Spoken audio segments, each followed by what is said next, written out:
Abra a Bíblia de vocês em Marcos, capítulo 6, versículo 45 até o 52. Logo a seguir, compeliu Jesus aos seus discípulos a embarcar e passar adiante para o outro lado, a Betsaida, enquanto ele despedia a multidão. E tendo ele os despedido, subiu ao monte para orar.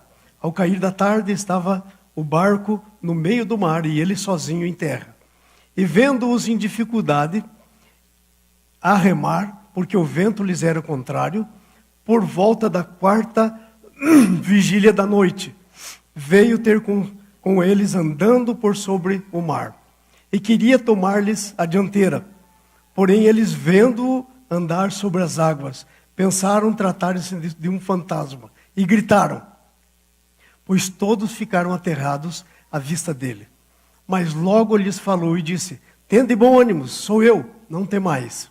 E subindo para o barco, com eles o vento cessou, e ficaram entre si atônitos, porque não haviam compreendido o milagre dos pães. Antes o seu coração estava endurecido. Amém. Quando Jesus andava com seus discípulos, foi um tempo de treinamento para eles. E o treinamento era em duas áreas principais. A primeira área do treinamento era o desenvolvimento da semente, que é a nova vida que tinha sido plantada no coração deles. A vida de Jesus é colocada no nosso coração como uma semente. E ela precisa se desenvolver. Então isso era uma parte do treinamento de Jesus com os discípulos, enquanto andou com eles. A outra parte era o treinamento para a missão que eles tinham que fazer. Porque Jesus iria subir aos céus para garantir tudo aquilo que ele tinha feito, se assentar direito do Pai, está lá para interceder por a gente. E então, nós ficaríamos aqui para continuar a sua missão. Então nós temos essa missão que é a missão de Jesus. Não é a nossa missão, é a missão dele. Então olha só, mas parte desse treinamento são as tempestades que a gente tem que passar na vida. E pelo menos duas tempestades com risco de vida nós temos no Evangelho enquanto Jesus estava andando com os discípulos no mar. A primeira vez é aquela que ele estava dormindo no barco e estava para entrar água, a tempestade era grande, os ventos eram contrários. E aí eles acordam Jesus e Jesus acalma a tempestade e eles ficam apavorados, atônitos, sem entender o que estava acontecendo. A segunda vez é essa vez aqui. Jesus tinha recém feito o milagre dos pães. Jesus chamou os discípulos, vamos para um lugar deserto, para a gente ficar sozinho. Mas quando eles chegaram no deserto, onde eles iam ficar sozinhos, uma multidão já estava esperando eles. E aí Jesus começou a ensinar e ensinou, e a tarde caiu. Então Jesus disse para os discípulos, olha, manda essa multidão aí para comprar pão, porque vai ser tarde, né? E tem poucas vilas por aí, com muito pão. E segundo o texto era só homens 5.000. Imagine que não contavam as mulheres e as crianças. Os discípulos vieram e disseram isso para Jesus, manda eles de volta, manda para casa. Aí Jesus disse, não, dá-lhes vocês mesmos de comer. Aí os discípulos, eu fico imaginando a cena. Quando a gente lê a Bíblia, a gente precisa imaginar a cena. Fico imaginando a cena, um olhando para o outro, e olha para o outro, mas como é que nós vamos dar de comer esse povo? Primeiro, nós não temos dinheiro para comprar o pão. Se tivesse dinheiro ainda, que padaria que nós iríamos encontrar pão para toda essa multidão? Então não tem jeito. E aí, Jesus disse, mas o que vocês têm aí? E acharam um rapazinho lá que tinha 5 pães e 2 peixinhos. Aí Jesus disse, traga. Jesus então pega aqueles peixes, e eles estavam ali junto com ele, e a multidão também. Jesus pega o pão e o peixe e levanta para o céu. Então quando Jesus pega aqueles pães, eram pães naturais. Eram peixes naturais. Mas quando Jesus levanta para o céu e consagra, aqueles pães se transformaram no que não eram, naturalmente. E aí Jesus então pega o pão e os peixes, lembre-se, eram 12 discípulos, tinha 5 pão. Então não deu nem metade de um pão para cada um. E eram 2 peixes, imagine, o pedacinho. E aí Jesus, no outro evangelho, diz, faça eles sentar em grupos de 50, para ficar melhor para a gente trabalhar. E eles fizeram sentar e o discípulo, Jesus diz então, vão lá, dê de comer. E aí eu fico imaginando, vamos dizer que eu fosse um discípulo, vamos dizer que eu fosse o Pedro. Ok? Não, o João. Meu nome é João. E João é o discípulo amado. Eu sou o João. Eu iria olhar para aquele negocinho assim na minha mão, aquele pedaço de pão, menos da metade de um pãozinho, aquele pedaço de peixe, que eram só 2, né, e olhar para aquela multidão na minha frente, e eu tenho certeza, eu sei o que eu ia pensar. Esse trabalho é fácil. Logo aqui no primeiro grupo de 50, acaba o pão, terminei meu trabalho e pronto. E aí então eu vou distribuindo o pão. E os outros também, distribuindo o pão.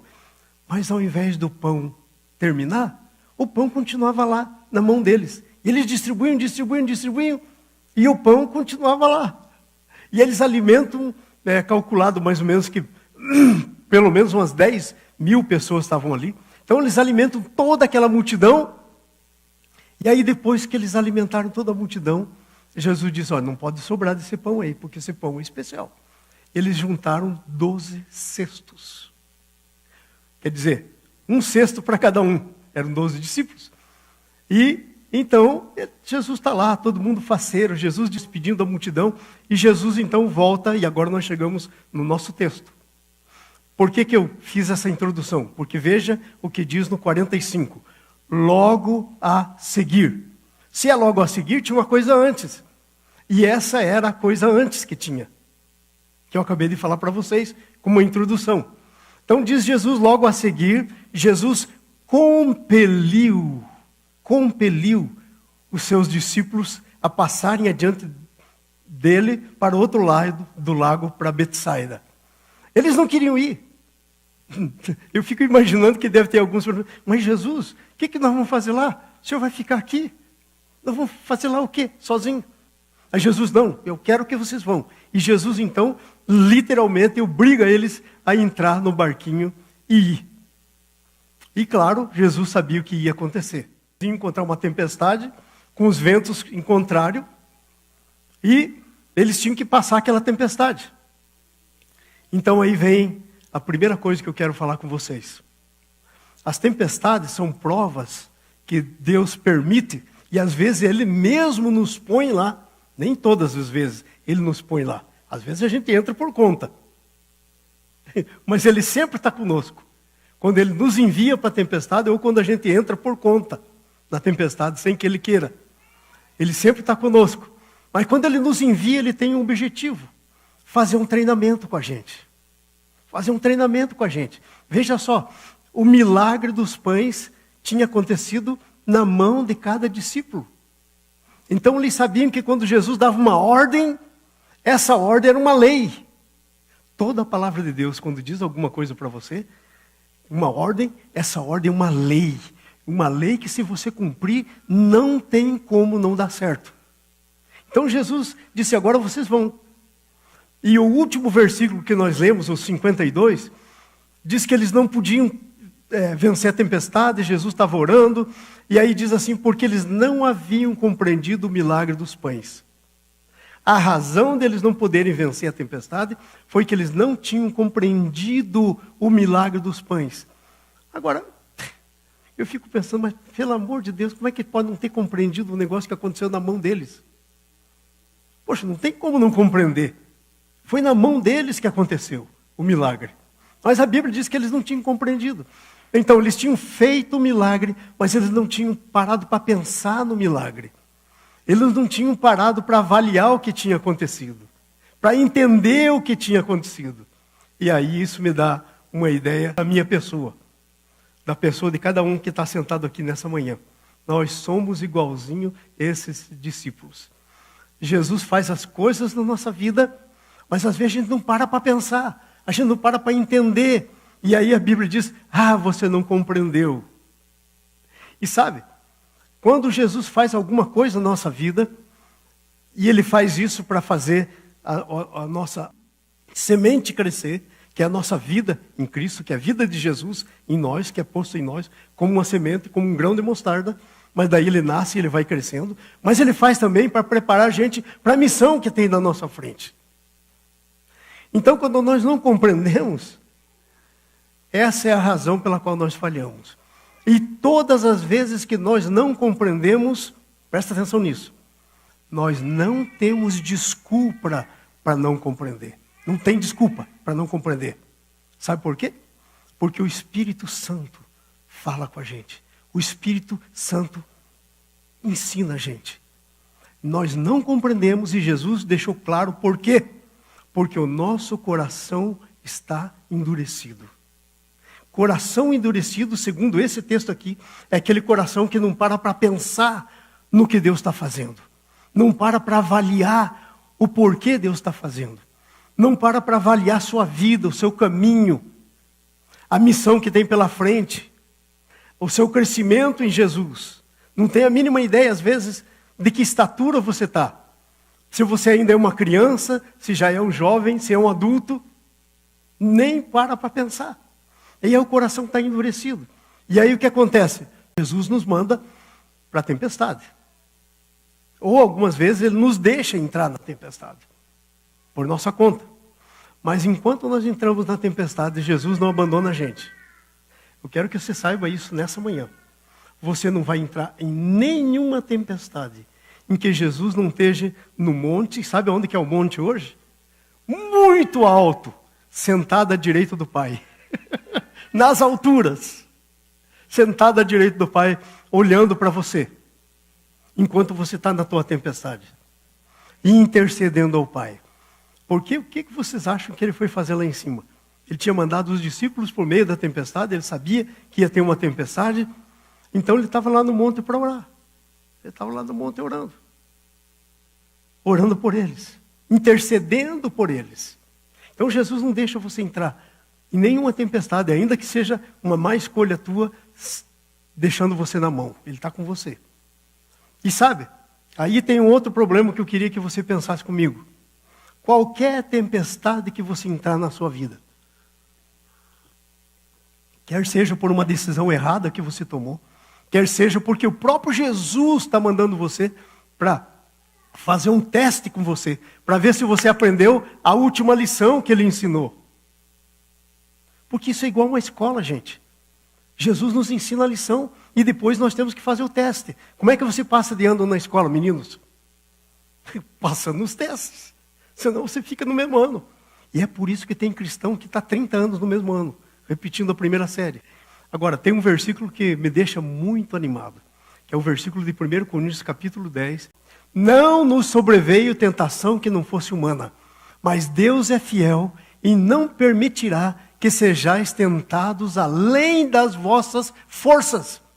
Pelo contrário, juntamente com a tentação, vos proverá livramento, de sorte que a possais suportar. Então, Deus não vai deixar você entrar em fria. Deus só vai deixar você entrar em tribulações ou tentações, o que lá que seja, da tua estatura. Se você ainda é pequeno, ele não vai deixar a tentação de Jó para a tua vida. Porque a tentação de Jó era para alguém muito crescido. Ele não vai deixar esse tipo de tentação. Mas junto com a tentação, ele vai prover um escape para você. Ok? Mas às vezes nós não passamos no teste. E por que nós não passamos no teste? Existem algumas coisas. A primeira coisa, ele disse que a razão era o coração endurecido. Mas o que é que endurece o nosso coração? Esse é o ponto da questão. A primeira coisa que endurece o nosso coração é ouvir a mensagem e não entender. Os discípulos não só ouviram, porque Jesus é um Deus que não só diz palavras, não é só no cognitivo, mas é também no comportamental, você faz as coisas. Ok? Então eles fizeram. Ok? Então eles ouviram. Eles viram, eles sentiram o pão. E eles deviam olhar assim para suas mãos enquanto distribuíam o pão, mas esse pão não termina? E iam distribuindo, e distribuindo, e distribuindo, e distribuindo. Mas eles não tiveram olhos para ouvir. E nem pararam para pensar no significado daquilo. Igualzinho a gente. Deus está fazendo coisas, a gente não para pensar. A gente vai andando, deixa o barco correr. E daí fica dizendo, ai Jesus, eu quero entender isso. Jesus diz, mas como? Ai, Jesus, eu quero te entender como é que a gente passa essa tempestade. Jesus diz, mas como? Eu já ensinei? Que negócio é esse? Por que vocês estão parados aí, remando contra o vento? E muitas vezes a nossa vida está assim, remando contra a maré. Não vai a lugar nenhum. 1 metro para frente, 1 para trás. 1 para frente, 1 para trás. Não sai do lugar. Às vezes nós precisamos repensar na mensagem que estamos ouvindo. Crer naquilo que estamos ouvindo. Precisamos praticar. Ir lá e praticar aquilo que nós estamos ouvindo. Mas às vezes nós ficamos em torno de nós mesmos. Tentando fazer as coisas por nós mesmos. Não vai funcionar nunca. Porque a vida espiritual não pode ser vivida de acordo com a vida natural. Então, por que nós falhamos? Porque nós não focamos a nossa fé. Às vezes nós vivemos um sentimento vago. Gente, eu sou plantador de igrejas. Eu sou professor. Já ensinei na universidade aqui. Eu sou pregador. Eu sou pastor. E às vezes eu penso assim, ai Senhor, e agora, Senhor, o que eu vou fazer daqui por diante? E eu fico pensando, e eu penso. E às vezes eu penso, eu vou tomar um passo. Eu vou dar um passo na frente. Mas sabe, eu não posso dar um passo na frente quando Deus não está dando. Se vocês perguntarem para mim, eu queria estar aqui hoje pregando essa palavra para vocês? Eu diria para você, não. Já faz mais de 5 anos que eu sei que o que Deus tem para mim é trabalhar com líderes, com pastores. Porque eu não cheguei aos 75 do jeito que eu cheguei, não estudei tudo que estudei, não servi a Deus, não tive toda a experiência que tive, para agora deixar aquilo que eu creio que Deus está me chamando. Mas eu não posso dar um passo na frente se Ele não der. E enquanto Ele não se mover, eu não me movo. Viver a mensagem, praticar a mensagem, focar a tua fé. Porque às vezes nós temos uma fé que não é fé, é um vago sentimento. Ai, Senhor, emocional. Ai, Senhor, eu estou sentindo que eu quero... E às vezes se move nisso e dá com os burros na água. Dá tudo errado. Dá errado para si mesmo, para sua família, para as suas coisas da sua vida. Dá tudo errado. Porque não se moveu pela fé, se moveu por um sentimento. Não se moveu pela fé, uma coisa profunda. Então, às vezes não focamos a nossa fé. Aonde é que você tem que focar a tua fé? Essa é a pergunta. Em que pé você está na sua vida? Você já sabe o que tem que fazer e Deus está se movendo? Ou você sabe que Deus tem que fazer e Deus ainda não se moveu? Mas você está louquinho para se mover, vai se mover na frente de Deus. Vai sozinho. E aí, já sabe o que vai dar, né? No que está focada a sua fé? A tua fé está focada em coisas eternas ou está focada em coisas aqui? Aonde que está focada a tua fé? É uma pergunta, porque está pensando o quê, irmão? A vida passa rápido. Olha, eu cheguei no 71, quem diria? 71. Estou na contagem regressiva. Vamos dizer que eu tenha mais 9, bem saudável, para ir para missões e tudo, 80. Seria uma coisa muito boa. Gente, eu preciso focar minha fé. E como é que você foca a fé naquilo que Deus está fazendo? Não faça o que Deus não estiver fazendo. Ainda que você saiba qual é o plano dele, não vá adiante, espera ele mover você. Ok? Olha só, então, por que falhamos? Não temos a fé, só um sentimento vago. Não alimentamos a nossa fé. A nossa fé, gente, é como um grão de mostarda. Sabe como é que você alimenta a tua fé? Palavra, jejum, oração. Às vezes a nossa vida, principalmente a vida pastoral, ela tende a virar no ativismo. Corre aqui, corre ali, faço isso, agrado aqui, faço não sei o que para não sei quem, vou lá no aeroporto buscar alguém, vou tirar alguém da cadeia, vou na imigração soltar alguém, vou fazer isso. Tudo isso, se Deus estiver te mandando fazer e estiver nas tuas mãos, sim. Mas cuidado, para você não virar num ativismo na sua vida, que está fora das coisas de Deus. O que você está fazendo hoje? Está fazendo aquilo que Deus te colocou no lugar para você fazer, ou está vivendo só uma ilusão? O que você gostaria, mas que Deus ainda não está te mandando. E se você for, vai comprometer tudo. O que é que você está fazendo? É uma pergunta que temos que fazer. Ok? Se não colocamos a nossa fé em ação, nós ficamos com uma fé estagnada. Sabe o que é uma fé? É com um lago assim que não vai para lugar nenhum. Fica ali, estagnado. Às vezes a nossa fé está estagnada. Um ano, mais um ano, mais um ano, e a nossa fé está estagnada. E às vezes, quando estamos andando por esse vago sentimento que não é fé, é uma coisa da nossa mente, é uma coisa do... eu posso confessar um pecado para vocês? Posso, né? É meu, eu confesso. Presta atenção. Às vezes eu entro num turbilhão lá dentro de mim. Um turbilhão. Mas Senhor, eu sei que essa é a tua vontade, Senhor. Eu quero fazer a tua vontade. Então eu fico tal, aquela coisa toda. É um turbilhão. Um turbilhão. Mas eu sei que se eu me mover sem que Deus esteja se movendo, esse turbilhão vira pior. Fica 10 vezes pior. Eu comprometo o que não deveria comprometer. Então olha só, para terminar.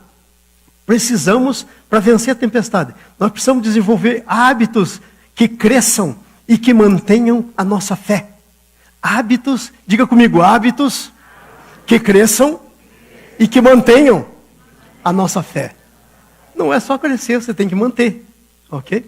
Hábitos, temos que desenvolver. Primeiro hábito está lá em Provérbios 25, 28, que se chama domínio próprio. Domínio próprio, irmãos, enquanto eu orava e escrevi isso aqui, domínio próprio é uma coisa que passa por tantas áreas da nossa vida. Tantas áreas da nossa vida. O domínio próprio é o autocontrole. É aquela capacidade do Espírito Santo, que vem do Espírito Santo, que leva você a não fazer as coisas quando não tem que fazer. Que leva você a pensar, é agora, Senhor, qual é? Leva você a depender do Senhor. Esse é o domínio próprio. Domínio próprio tem por objetivo levar você a depender do Senhor. Diga comigo, domínio próprio tem como objetivo me levar à dependência de Deus. É para isso que Deus dá esse negócio chamado domínio próprio. Ok? Então olha só. Como a cidade que não tem muros, assim é o homem que não tem domínio próprio. É uma cidade aberta. É uma vida aberta. Tudo pode entrar. Tudo pode entrar, como uma cidade que não tem muros. Naquele tempo o muro era para não deixar entrar o que não deveria entrar. Então, quando nós não temos domínio próprio, nós somos uma cidade sem muro, sem portas. Nós somos isso, quando nós não podemos ter domínio próprio. Então, nós temos que ter domínio próprio primeiro na nossa língua. Tiago diz que ela é como um fogo que pode pôr uma floresta em chamas. Que ela é como aquele pequeno lemo de um navio grandão, um lemozinho pequenininho, que é capaz de controlar tudo. A nossa língua. Blá, blá, blá, blá, blá. Olha, eu vou dizer uma coisa. Ainda não consegui chegar lá. Ainda não consegui dizer só o que Deus quer que eu diga. Às vezes eu blá, blá, blá, blá, escapa. Digo o que não deveria, falo o que não deveria. E não é que eu não saiba. Muitas vezes eu sei, acabo fazendo. É porque Deus não terminou comigo, e com você também não. Por isso que fazemos isso. O domínio próprio, a língua. Agora olha só, o dinheiro. Tem até o mundo conhece o princípio do dinheiro. Dinheiro na mão é vendaval. É vendaval. Conhece a musiquinha? Dinheiro na mão é vendaval. Sabe por que dinheiro na mão é vendaval? Porque se você não estiver preparado para lidar com o dinheiro como se for uma coisa de Deus, vira um vendaval na tua vida. Você faz tudo o que não deve, orienta a tua vida para o que não deve, usa o dinheiro, você sabe, meu dinheiro é do Senhor, Mas na hora de usar é teu. Você faz o que quer. Vai para onde que quer. Usa como quer. Usa como quer. A semana passada, justa a semana passada, olha. Eu tenho um amigo, não é aqui da igreja. Eu tenho muitos amigos que não são da igreja. Aí esse meu amigo disse assim, pastor, eu estou num sufoco financeiro. Eu disse, vamos orar. Ele falou, pastor, mas eu não preciso só de oração, eu preciso de ajuda. Eu sei que o senhor tem dinheiro. Eu falei, tenho. E eu tenho. Se eu for mostrar para vocês a minha conta, vocês vão dizer, pastor, você tem isso na tua conta? Tenho. Eu tenho umas 3 ou 4 contas. Eu tenho. Porque o meu dinheiro pertence a Deus. Aí ele disse assim, o senhor não podia me emprestar? Eu falei, só se Deus disser. Mas eu acho que Deus está falando com o senhor aqui através de mim. Eu falei, eu estou ouvindo a sua voz, não estou ouvindo a de Deus. Se você quer que Deus faça comigo, o dinheiro é dele. Eu te empresto o quanto você precisar. Até 50 mil, eu te empresto agora. Mas manda ele falar comigo primeiro. Se ele disser sim, o dinheiro é dele. Empresto. Se eu nunca mais voltasse dinheiro, não tem problema, não era meu. Entenderam? Então, o dinheiro é um vendaval.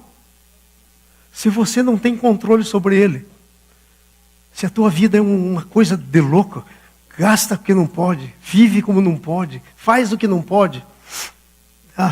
Esse é um hábito que não te ajuda a vencer tempestade nenhuma. Ok? É um hábito. Aliás, os homens aí vêm no sábado, viu? Aprender como usar o dinheiro. Eu estou por aqui. Ok? As emoções. Oh, meu Deus, emoção é um negócio. Gente, Deus não criou você como robô. Em nome de Jesus, está amarrado. Você não é um robô. Você tem emoções. Mas você não foi criado para viver pelas tuas emoções. Você foi criado para andar no Espírito. Não para viver pelas emoções. Você não pode viver pelas emoções. Porque hoje a emoção é uma montanha russa. Está lá em cima, aí está lá embaixo. Está lá em cima, está lá embaixo. Se for andar pelas emoções, pelo que você está sentindo, você está no mato sem cachorro. Está perdido. Está perdido. Então, emoções é um problema seríssimo. Você diz o que não deve, você faz o que não deve, tudo dá errado. Tempo. Gente, eu tenho gasto muito tempo discipulando o pastor Denis. Aliás, é o meu orgulho hoje, pastor Denis. Gente, o cara está pregando, eu venho aqui para ouvir ele pregar. Ele está pregando sensacionalmente. Tremendo. Ok? E agora ele está se preparando, eu estou numa fase com ele, de preparar o pastor Denis para ficar com tempo integral na igreja hispana. Estou preparando ele. Ele tem uma companhia, vai muito bem. Eu falei, olha, o que você pensa da tua vida? Você vai ser colocador de ladrilho, de cerâmica, você vai ser colocador de piso, pintar os pisos. Como é que é o teu negócio? Qual é o teu negócio? Não, pastor, claramente é o meu negócio. Deus me chamou para ser pastor. Deus me tirou do fundo do poço. E eu conheço aí bem o problema dele, porque fui eu que evangelizei ele. Do começo. Evangelizei, batizei, casei, ordenei. Eu disse, então vamos preparar para você vir. E nós estamos numa preparação chamada uso do tempo. Eu falei, olha, sabe aonde que pastor se perde? No uso do tempo. O pastor diz assim, eu tenho tempo integral. Mas daí tem tempo integral para ficar na sua casa balançando um nenê. Se você tivesse um trabalho de 8 horas por dia, o que você faria? Estaria na sua casa balançando o bebê? Não. Então, o tempo é um negócio sério.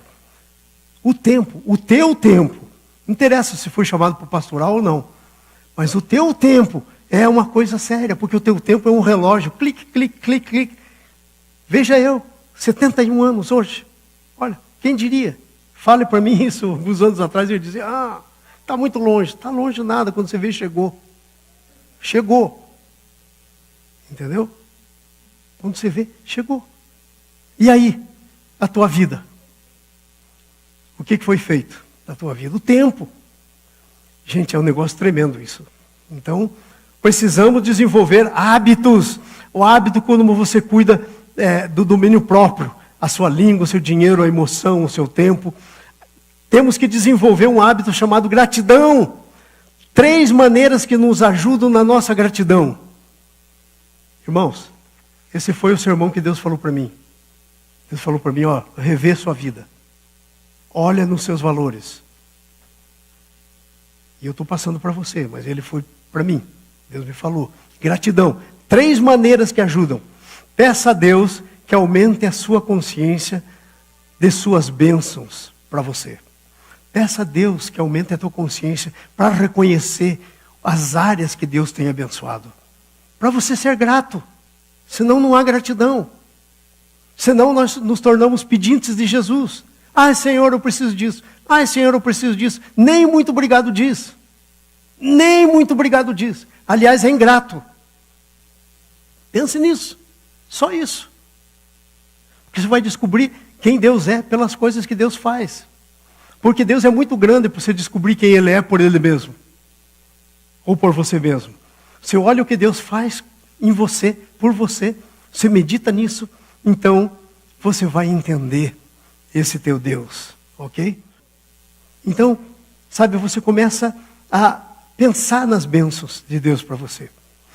Terceiro, você expressa a tua gratitude adorando a Deus pelas tuas bênçãos. Quantas vezes você já se prostrou e adorou a Deus pelas tuas bênçãos?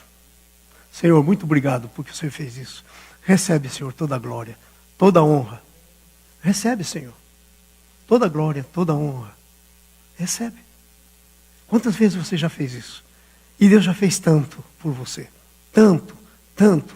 Mas às vezes nós somos ingratos. Nós não temos domínio próprio. Ok? Oração é uma outra coisa. Tem oração de confissão, oração de adoração, oração de ação de graças, oração de intercessão, oração de contemplação. Sabe, uma das orações mais difíceis de ser feita não é a oração de ação de graças. Porque a ação de graças você diz com a tua boca. Mas a contemplação, em que você entra na presença do Senhor, e você começa a falar com Ele, e você para tudo que é perturbação na sua vida, tudo que é distração na tua vida, e você começa a falar com Ele, e a orar, e você entra num ambiente de adoração. Entra num ambiente de adoração, no qual Deus começa a falar com você. Você entra num ambiente de contemplação de quem teu Deus é. Ok? E o Espírito Santo começa então a falar no teu coração. Começa a levar você para um outro nível. A oração de contemplação. Confissão. Quantas vezes você já parou para confessar? Ontem eu estava aqui no culto com os jovens. E eu estava lá atrás, enquanto o Marquinho dava a palavra aqui para os jovens. E veio sobre mim um quebrantamento. Eu comecei a confessar meus pecados. Lá atrás, sozinho. Eu e Deus. Senhor, tem misericórdia de mim por causa disso. O Senhor foi trazendo na minha mente as coisas, eu fui confessando. A Bíblia diz, diga comigo, se confessarmos os nossos pecados, Ele é fiel e justo para nos perdoar todos os pecados e nos purificar de toda injustiça. Mas se não confessarmos o nosso pecado, nós vamos pondo pecado sobre pecado, pecado sobre pecado, ficamos com uma mochila cheia de pecado e andamos caindo no peso do pecado, porque não confessamos. Entendeu? Não podemos deixar.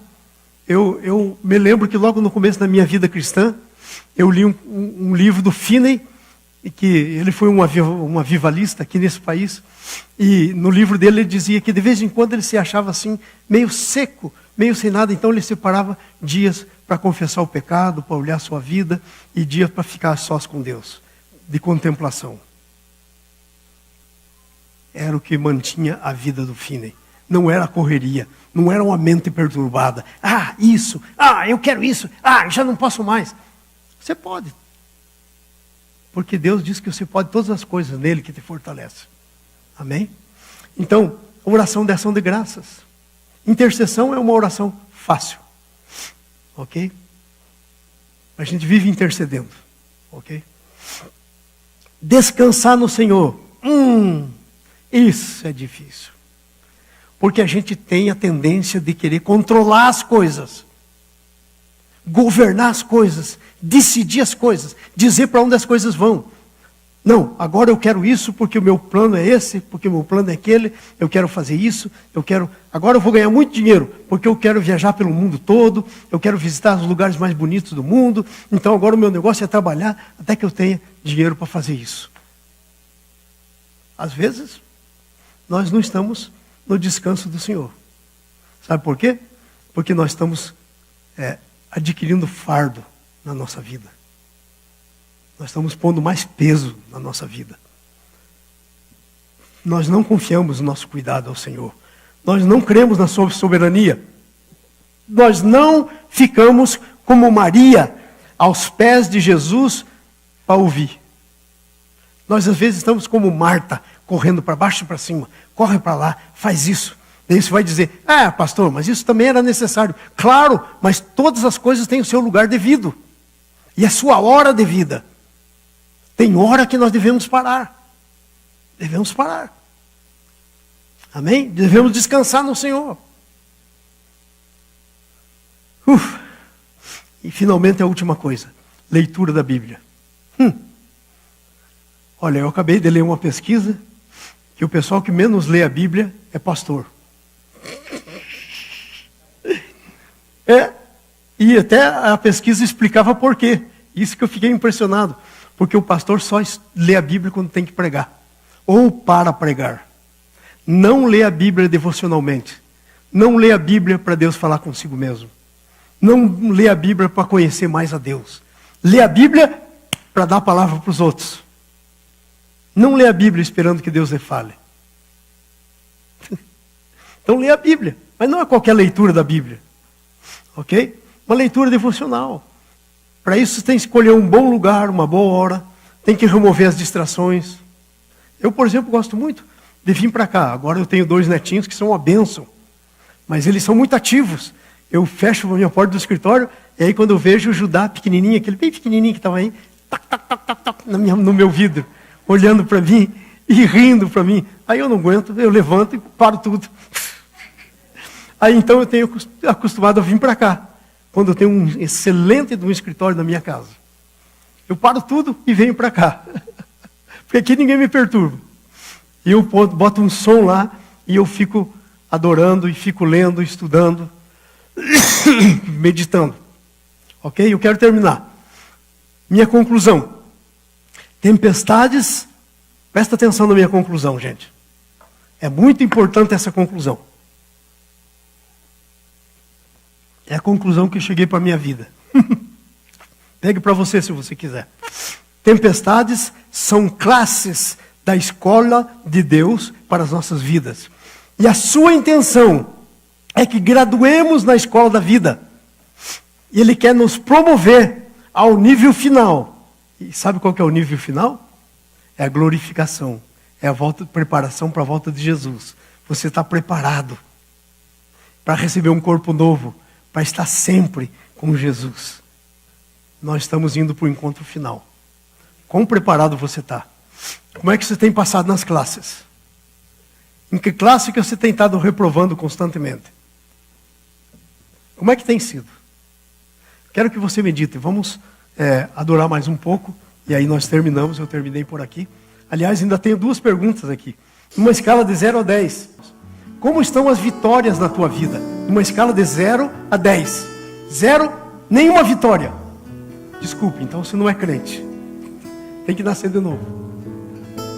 3, é bebê. Tem que crescer. Toma um leite racional, não falsificado, que é a palavra de Deus. Vai orar. Ok? 8, já está começando a ficar maduro. Já está fazendo diferença. Numa escala de 0 a 10, como estão as tuas vitórias? O que eu vou fazer para viver mais vitoriosamente?